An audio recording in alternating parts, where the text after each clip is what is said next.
You know what? I should have known when you walked out with that suit. I was like, it's on and popping right here. Look at. You thought I was going to point at somebody? Yeah, I thought you was going to point at somebody. Like, I love it. Cory, yes. I have to tell you, when I watch Divorce in the Black, it honestly, it just, I don't know, I loved it so much. I really did. And I loved you in it. Thank you.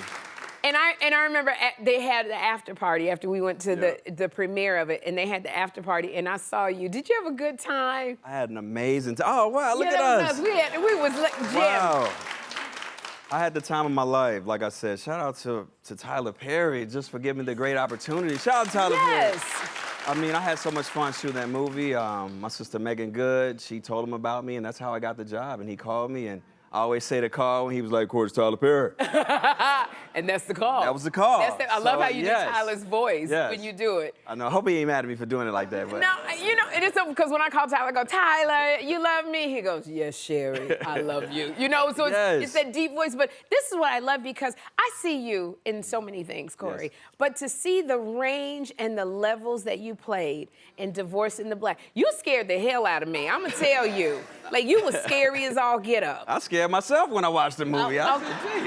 Oh my God! And it also crazy. You were in the movie. I'm good now. No, I'm not and crazy. you are so wonderful, like real life. But that's when you did Divorce in the Black. I just got to see another side of your creativity that you were able to bring to the screen, and also the fact that you said, you know, Megan Good was the one that told Tyler to hire you. It just shows you why you have to have a great reputation and treat people the right way, so that when you're not in the room, they're saying good things about you. So kudos to Megan Good. Megan Good. I'm so grateful for her, yes. And, you know, and just knowing your story, Cory, like, I know your mama gotta be proud of you, because you came out here in Hollywood, you had $75 in your pocket. $75, yes. Like, and now, $75 to now you're a leading man. Like, you know, that journey. Thank you. I'm on a Sherri show. I mean, even, you know, but I look at it, yes, you're on my show, but I was talking earlier about mothers and you know, how our kids get embarrassed, but we're their mothers. They need us. Like, was your mom one that always believed in your talent, or? Yes, my mom believed in me more than I believed in myself. And she took me to my first, shout out to my mom. She's with me right here. This was her heart. Yes. So I wear, she's in heaven now, so I wear this just to keep her near to my heart every day, you know, just a reminder of why I keep striving and going forward and keep pushing through, you know. Yeah. So, but yeah, my mom got me, she sent me to an open call for an Oprah Winfrey movie. There Are No Children Here. That was my first role ever. Really? I had one line in the movie. I was like, hey! That was it. But then there's somebody, I bet you called your mother, you was like, Mama! Listen, but actually I was in, like, me and my brother had got on, we were in trouble and had to go to like an audition, open call. It was like 1,000 kids waiting in the rain, West Side Chicago. Remember Harpo Studios? Yes, I do remember Harpo Studios. Yes, Harpo Studios. So wow, and Oprah was like everything. It was Oprah and Michael Jordan, like coming to Chicago. That was it. Absolutely, Oprah and Michael when Jordan. we were in Chicago. So I'm very blessed and grateful to be here. Like I'm so thankful, and I feel like I'm just getting started, y'all. Like no, absolutely. This chapter of your life, this season of your life, I'm really, really loving it. And what I also love is I follow you on social media. You are a dad's dad. Yes. Like Cree. I remember when Cree was a baby. Cree is now 13 years old. Look at my man right there. 13 years old. Shout out to my man. He's so big. Like, he's so cool and just... But does he think his daddy cool? Does no, he no. Daddy, he was like, Dad, you're doing too much, Dad. Or like... Really? You know, he's so...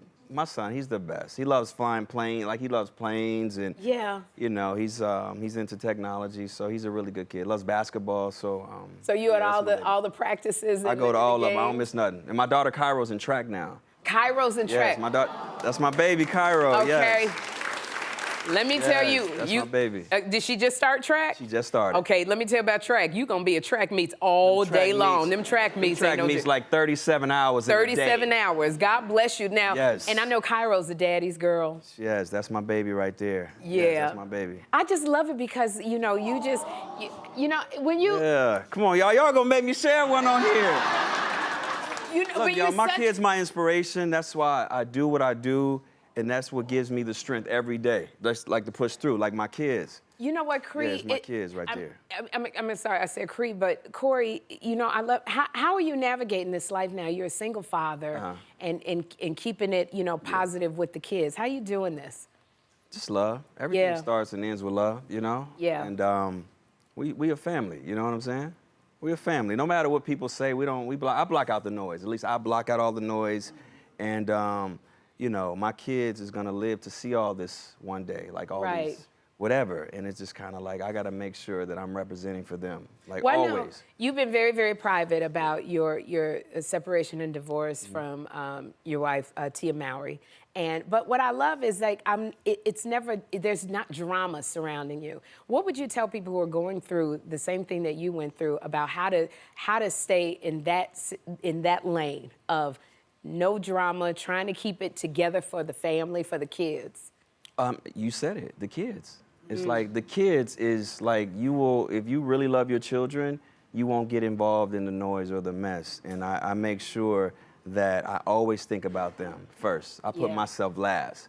So if you do that, you're gonna avoid the mess, right? Okay, I love this. Yeah, but it's not mess in regards to the situation. It's just what people create, like narratives, because no one knows nothing. Absolutely. And it's like, that's the outside world, and I'm not gonna give them something. It's like strange. I gotta tell you what's going on in my real life. Like, I really don't have to. Absolutely, because the only two people you gotta worry about is your kids. That's my kids. That's the kids. And I want to say, you know, you are like, this season of this chapter is so exciting to watch. So congratulations on your new movie, Die Like a Man. Die Like a Man. I'm watching this. Can you tell us about Die Like a Man? Yes, Die Like a Man is like a rites of passage story. It's set in like West LA. Oh wow, like Venice, Culver City, LA story, and it's you know, it's about a guy who comes home from prison and, you know, he's trying to mentor this guy, but he's misguiding him in the wrong direction. You know, you got all those guys in the community, like preaching to kids like gun violence is the way, really, when it's not. Yeah. Like, remember back in the day when people used to just fight? Like, we need to just fight if we got to fight, right? Yeah. And it's over. But, you know, there's a message in there that's hopefully can help the communities, like the, you know, the inner cities. Yeah. Just to say, you know, put the guns down, and we can all love each other. We can get along, and the movie's beautiful. My brother Eric shot it. Eric Nazarian's filmmaker, and it's real cinematic. And you like doing these? You like doing these roles, like, you know? I want a romantic comedy, y'all. So romantic comedy. I wanna fall in love in a movie. You wanna fall in love in a movie? Like I smile, like I wanna run on the beach with my shirt off. I wanna chase somebody, you know. And you want your linen pants rolled up to your knees as you're running. I want my notebook. Okay. Okay. All right, so that's what we speaking right now, romantic comedy. Romantic comedy. For Cory Hardrict. You know, I wanna say thank you so much for being here, Cory. I'm so glad you came. I wish you all the best. This is very exciting. Y'all, Die Like a Man premieres April 25th on Apple TV+. We're gonna have a good time.